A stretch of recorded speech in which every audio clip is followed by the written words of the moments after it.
পারতো সে ক্ষুধা মেটানোর জন্য অনেক কিছু করতে পারে। সুতরাং ছাত্র সমাজের উপর যে হামলা হচ্ছে, এটা যদি ভাবে ছাত্র সমাজ সবসময় ললিপপ চুষবে, এটা কিন্তু হবে না। খুলনা বিশ্ববিদ্যালয়ে হামলা হলো, আজকে আমরা দেখলাম এখানে সময় টিভির সাংবাদিক সহ বেশ কিছু সাংবাদিকের উপরে হামলা হয়েছে। আমার কথা, সাংবাদিকদেরকে শত্রু হিসেবে কেন ভাবছে? সাংবাদিকরা শত্রু তুলে নিয়েছিল। 2018 সালে সময় টিভির সাংবাদিক মোয়াবুকে অনেক হুমকি ধামকি দিয়েছিল, তিনি ছাত্রদের উপর গুলি করার ভিডিও করেছিল। আমি বলি 2018 সালের মতো আবার 24 সালে গুলি করার যদি ভয় দেখায়, 18 সালে ছাত্র সমাজ সেই অমীমাংসিত ইস্যুতে নিষ্পত্তি না করে মাঠ ছেড়েছিল, 2024 সালে আমার মনে হয় না সেইভাবে নিষ্পত্তি করে মাঠ ছাড়বে না। তারা নিষ্পত্তি করে মাঠ ছাড়বে, কারণ এই ছেলেপেলেকে যদি চাকরি দিতে পারত, তারা প্রাইভেট ফার্মে যেত, বিভিন্ন জায়গায় চাকরি পাইত। এখানে বাংলাদেশে প্রায় 26 লক্ষ ইন্ডিয়ান চাকরি করে, এটা ইন্ডিয়ান একজন সাংবাদিক বলেছে, তার রেফারেন্স নিয়ে বলছি। এই লোকগুলোর জায়গায় বাংলাদেশি ছেলেমেয়ে চাকরি পেলেও এরকম হতো না। সরকার কর্মসংস্থান করতে পারছে না, কিন্তু তাদের লোককে নিয়োগ দেওয়ার জন্য ছলচাতুরি করছে। আমার কথা, দাদা মুক্তিযোদ্ধা করেছে, তাকে সুযোগ দেওয়া হয়েছে, চাকরি পেয়েছে, ভাতা পেয়েছে, তারা অগ্রসর হয়েছে, তার সন্তানও চাকরি পেয়েছে, অগ্রসর হয়েছে।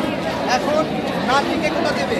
ওই নাতিগুলোকে জিজ্ঞাসা করেন তোমার দাদার নাম কি, ওই নাতিগুলো বাবার নাম বলতে পারবে না, কিন্তু তোমরা শুনতে চাই। আবার নাতির সন্তান প্রতি তাকেও নাকি এই সুবিধার আওতায় নিয়ে আসা হচ্ছে। আমার কথা, নাতি ক্যাডা এই জিজ্ঞাসা করছি, শহীদ ক্যাডা আর মুক্তিযোদ্ধার নাতি ক্যাডা?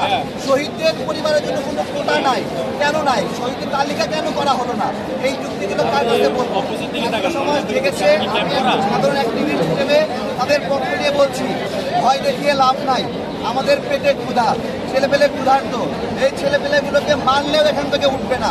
যদি ভাবে যে 18 সালের আগে দীর্ঘদিন কোনো আন্দোলন সংগ্রাম ছিল না, এই ছেলেপেলেগুলো 18 সালে প্রশিক্ষণ নিয়েছে, 18 সালে সংস্কার আন্দোলনে প্রশিক্ষণ নিয়েছি, আমরা নিরাপদ সড়ক আন্দোলনে প্রশিক্ষণ নিয়েছি, সেই প্রশিক্ষণের মধ্য দিয়ে এই 24 সালের আন্দোলন চলছে। আমাদের কথা স্পষ্ট, কোটা মারা নিয়ে গাই ছাত্র সমাজ মানবে না। এই বিচারক বলেছে যে কোটা নিয়ে ছাত্রদের আন্দোলনে কিছু নাই। আমি বলি, আপনি বলো নাকি সংবিধান বলো?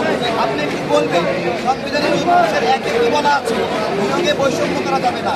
2 কি বলা আছে? নারী পুরুষ ভেদের নিয়োগে অসমতা করা যাবে না। 3 নম্বরে কি বলা আছে? 3 নম্বরে বলা আছে অনুসূচিত শ্রেণীর জন্য কোটা প্রয়োগ করা যাবে। এখন আমার কথা হলো, মুক্তিযোদ্ধার সন্তান নাতি, তারা কোন কোন ক্ষেত্রে অনগ্রসর, তাকে অগ্রসরদের জন্য এই বেনিফিট দেওয়া হবে। সোজা কথা, এই অন্যায়, এই নিপীড়ন আর চলতে পারে না। এখানে অনেক মুক্তিযোদ্ধারা এসেছে, তাদের পায়ে ধরে আমরা সালাম করি, মাথা ছেলে উঠে তাদেরকে সম্মান এবং ভালোবাসা জানাই, এবং অনেক মুক্তিযোদ্ধা গ্রহণ করছে যে কোনো একটা অসম্মানজনক একটা ব্যবস্থা। এখানে আমরা 18 সালে একটা কথা বলেছিলাম, 5% উপরে কোটা নয়, এই জায়গাতে কিন্তু সমাধান ছিল। 5-এর জায়গায় 10 দিলেও কোনো সমস্যা ছিল না। আমরা বলতাম যে হ্যাঁ, আরো কিছু করে হতে পারি, আমরা কিন্তু বলছি। কিন্তু কি করা হলো? প্রতিবন্ধী কোটা বাতিল করা হলো। কেন ভাই? প্রতিবন্ধী কে অপরাধ করেছে? 1% কোটা প্রতিবন্ধীকে দেন, এটাও বাতিল করে দিচ্ছে।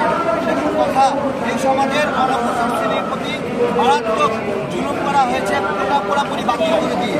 এই ছাত্র সমাজ একটা অবিবেচক না, তারা বলছে কোটা খেয়ে পরিশ্রমিত পরিশ্রম, যেইটুকু হইলে আমার গায়ে লাগে না ওইটুকু দেন, যেইটুকু হইলে আমাকে কোথায় রাখেন, আমাকে না খাওয়াই রাখেন। এই আমরা 10-12টা করে ভাইবা দিয়েছি। প্রথমে ভেবেছিলাম প্রথম দিয়েছে চাকরি আমার হবেই, আমি তো জজ ম্যাজিস্ট্রেট হয়ে গেছি, চাকরি ভাইবা দেয় কিছুই হয় না।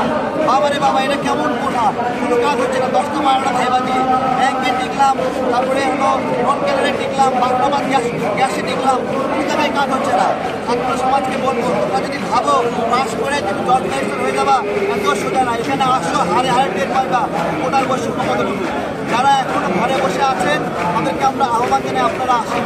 বাবা-মাকে বলবো, ছাত্রদের পাশে এসে দাঁড়ান। আপনার সন্তান যেন পুলিশের নিপীড়নের শিকার না হয়, আপনি এসে পাহারা দেন। সারা বাংলাদেশ থেকে উঠতে হবে, না হলে এই কোটা কোটা পাওয়া যাবে না। ধন্যবাদ। আমরা স্পষ্ট বলছি।